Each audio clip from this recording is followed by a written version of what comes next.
जो लोग आज से 1 महीने पहले तक सोच रहे थे कि बिहार का चुनाव तो सेट हो चुका है, चुनाव में अमित शाह ने दरअसल पूरा का पूरा जो गेम है वो लॉक कर दिया है। वो इस बात का जवाब दे कि अगर ऐसा हो चुका है तो फिर तेजस्वी यादव के हेलीकॉप्टर से ऐसा क्या डर? आखिर तेजस्वी यादव की रैलियां क्यों कैंसिल की जा रही हैं? अमित शाह की रैलियों के आगे क्या तेजस्वी यादव की रैलियां भारी पड़ रही हैं? दोस्तों, बिहार में आज कुछ ऐसा हुआ है जो आज से पहले किसी भी चुनाव में हमने नहीं देखा। चुनाव कोई भी हो, राज्य कोई भी हो, पार्टी चाहे कितनी भी बड़ी हो, छोटी हो, मजबूत हो, कमजोर हो, उसका पूरा अधिकार है कि वो चुनाव प्रचार करे। चुनाव प्रचार ही नहीं होगा तो जनता तक नेताजी की बात कैसे पहुंचेगी? इसीलिए दोस्तों, खास तौर पर इस वक्त जो दौर है बिहार में बहुत ही क्रूशियल है, क्योंकि छठ महापर्व की शुरुआत हो चुकी है। और आप जानते हैं, छठ महापर्व में देश के तमाम इलाकों से जितने भी बिहार के लोग हैं सब वापस बिहार आते हैं, और वो छठ महापर्व के लिए भी आते हैं और फिर वो वोट तक रुके रहते हैं। वोट देने के बाद ही यहाँ से जाते हैं। तो इसीलिए पार्टियों के लिए ये जो मौका है ये बहुत ही इंपॉर्टेंट है। इसीलिए बड़े लेवल पर इस वक्त प्रचार चल रहा है बिहार में। लेकिन दोस्तों, इस बीच अचानक से बड़ी हैरान करने वाली खबर तब आई जब पता चला कि तेजस्वी यादव की रैली कैंसिल कर दी गई, उनकी रैली रद्द कर दी गई। जानते हैं क्यों? क्योंकि अमित शाह की रैली होनी थी। दोस्तों, एक बहुत ही हैरान करने वाली खबर आई है जो मैंने आज से पहले किसी भी चुनाव में सुनी नहीं। आरजेडी के सबसे बड़े नेता और इंडिया गठबंधन के मुख्यमंत्री उम्मीदवार तेजस्वी यादव की खगड़िया में रैली होने वाली थी, लेकिन वो रैली रद्द कर दी गई। स्थानीय प्रशासन का कहना है कि क्योंकि अमित शाह भी उसी इलाके में रैली करने आ रहे हैं, इसलिए तेजस्वी यादव रैली नहीं कर सकते। क्या आपने ऐसा पहले कभी सुना है?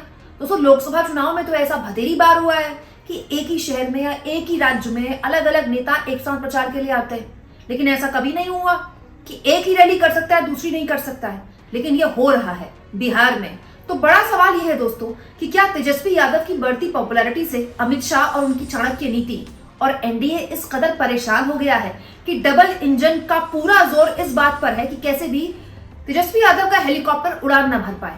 दोस्तों, तेजस्वी यादव के हेलीकॉप्टर का जो पहिया है फिलहाल के लिए रोक दिया गया है। दोस्तों, खगड़िया में उनकी रैली ये कहकर रोकी गई है कि क्योंकि इलाके में अमित शाह की भी रैली होनी है, इसी वजह से स्थानीय प्रशासन इजाजत नहीं दे सकता। दोस्तों, आज शनिवार है और इस खबर के मुताबिक तेजस्वी यादव की खगड़िया में 3 चुनावी सभाएं थीं।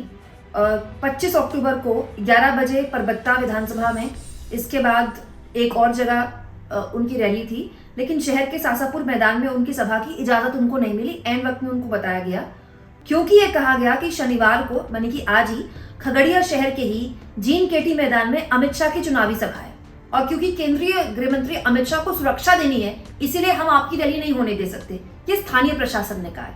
कितनी अजीब बात है दोस्तों। अमित शाह अपनी पार्टी के लिए प्रचार कर रहे हैं, तेजस्वी अपनी पार्टी के लिए प्रचार कर रहे हैं। अब ये स्थानीय प्रशासन की जिम्मेदारी है ना कि वो दोनों को सुरक्षा दे, और अगर नहीं दे पा रही है तो ये स्थानीय प्रशासन की निकम्मापन है, उसका नकारापन है। उसके लिए तेजस्वी यादव कैसे जिम्मेदार हो सकते हैं? और अगर ऐसा है कि वो केंद्रीय गृह मंत्री अमित शाह की रैली और तेजस्वी यादव की रैली एक साथ नहीं होने दे सकते, तो फिर अमित शाह की रैली भी कैंसिल कर दें। ये कैसी बात है कि क्योंकि सुरक्षा नहीं दे सकते तो हमारे लिए प्रायोरिटी जो है वो अमित शाह है, हम आपको प्रायोरिटी नहीं देते। मतलब कितनी अजीब बात है। हुआ ये दोस्तों कि तेजस्वी की सभा जब कैंसिल हुई तो आरजेडी के जो प्रत्याशी जिनके प्रचार के लिए तेजस्वी आ रहे थे, चंदन यादव, डॉक्टर चंदन यादव ने आरोप लगाए कि ये टोटल स्थानीय प्रशासन जो है तानाशाही कर रहा है, क्योंकि जो दोनों की लैंडिंग होती, दोनों के हेलीकॉप्टर की, दोनों की लैंडिंग अलग अलग है, काफी दूर है। ऐसा थोड़ी कि दोनों एक ही जगह लैंड करते और जगह नहीं थी हेलीपैड, कोई एक ही हेलीपैड थोड़ी बना होता है। दोनों की लैंडिंग अलग अलग है। दोनों के कार्यक्रमों में भी 4 घंटे का अंतर है। भाई, सुरक्षा का अगर कोई दिक्कत है तो 4 घंटे बाद एक का कार्यक्रम खत्म हो जाता, दूसरे में सुरक्षा डाल दी जाती। अगर ऐसी भी दिक्कत है, 4 घंटे का फर्क है दोनों रैली स्थलों में, ठीक है, दोनों रैली स्थल अलग अलग है। उसके बावजूद कैंसिल भी की गई कि तेजस्वी यादव की ही रैली कैंसिल की गई। भाई, ये एडजस्टमेंट करना तो स्थानीय प्रशासन का काम है। आने वाले वक्त में दोस्तों राहुल गांधी भी आने वाले हैं प्रचार के लिए, प्रियंका गांधी भी प्रचार के लिए आने वाली हैं। फिर आप क्या करेंगे? दोस्तों, मोदी ने कल बिहार में 2 रैलियों को संबोधित किया है, पहले सासाराम में, फिर बेगूसराय में। अमित शाह भी ताबड़तोड़ रैलियां कर रहे हैं। आपने कोई मोदी अमित शाह की या फिर नीतीश कुमार की रैली की कैंसिल होने की खबर सुनी? लेकिन आप कैंसिल भी करते हैं तो आप महागठबंधन की या विपक्ष की करते हैं। अब बड़ा सवाल यह है दोस्तों कि क्या ये जो हेलीकॉप्टर का पहिया रोका जा रहा है, इसलिए रोका जा रहा है क्योंकि तेजस्वी यादव ने अपने हेलीकॉप्टर को एक बार फिर से ट्रैक्टर बनाने का पूरा बंदोबस्त कर दिया है। पिछले विधानसभा चुनाव में ये आम बोलचाल में बोला गया था कि तेजस्वी यादव ने दरअसल अपना जो पूरा हेलीकॉप्टर उसको ट्रैक्टर बना दिया। एक दिन में इतनी रैलियां की तेजस्वी ने, इतनी रैलियां की और माहौल ऐसा टाइट किया दोस्तों कि आरजेडी को बहुत बड़ी सफलता मिली। और आरजेडी की वो सफलता लालू यादव कम, तेजस्वी यादव की सफलता ज्यादा थी। और इस बार भी तेजस्वी यादव ने कुछ ऐसा ही कदम उठाया था। लेकिन ठीक अभी तो प्रचार बस शुरू ही हुआ है, अपनी उफान पर है, और ऐसे में तेजस्वी यादव का आप सोचिए हेलीकॉप्टर फिलहाल के लिए रोक दिया गया है। यहाँ एक और बात मैं आपको बता दूं दोस्तों, ये जो तस्वीरें आप देखिए, तेजस्वी यादव को देखने के लिए जो भीड़ उमड़ रही है, जरा आप देखिए दोस्तों। बिहार में इस वक्त तेजस्वी यादव सबसे बड़े पोस्टर बॉय हैं। मैं ये नहीं कह रही हूँ कि नरेंद्र मोदी अगर सड़क पर उतरेंगे तो उनको देखने के लिए लोग नहीं आएंगे, लेकिन नरेंद्र मोदी के नाम पर आप वोट नहीं पा सकते ना। ये मुख्यमंत्री का चुनाव है, नरेंद्र मोदी पोस्टर बॉय हैं। नरेंद्र मोदी रैलियों को संबोधित भी कर रहे हैं, वो तो देश के हर हिस्से में करते हैं। चुनाव नहीं होता है तब भी हमारे मोदी जी रोड शो कर डालते हैं, तो मोदी जी की तो बात ही अलग है। लेकिन अगर किसी पोस्टर बॉय के तौर पर, किसी की स्थानीय नेता की पॉपुलैरिटी के तौर पर देखा जाए तो तेजस्वी यादव के कोई मुकाबला नहीं है। तेजस्वी यादव का मुकाबला करने के लिए बीजेपी के पास एक नेता नहीं है। ले देखिए, मोदी को ही आगे करना पड़ता है बीजेपी को। और बिहार के लोग इतने समझदार तो हैं कि मोदी जी मुख्यमंत्री तो नहीं बनने वाले हैं बिहार के। अगर बीजेपी की सरकार बनी भी, नीतीश कुमार को साइड किया भी गया तो कोई और ही बनेगा। लेकिन दोस्तों ये कंफ्यूजन कहीं भी इंडिया गठबंधन या महागठबंधन में नहीं है।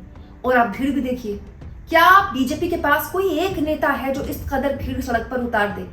बस ये कहकर, ये सुनकर कि तेजस्वी यादव आ गए हैं या आ रहे हैं, लोग उनको देखने के लिए ऐसी भीड़ उमड़ देते हैं।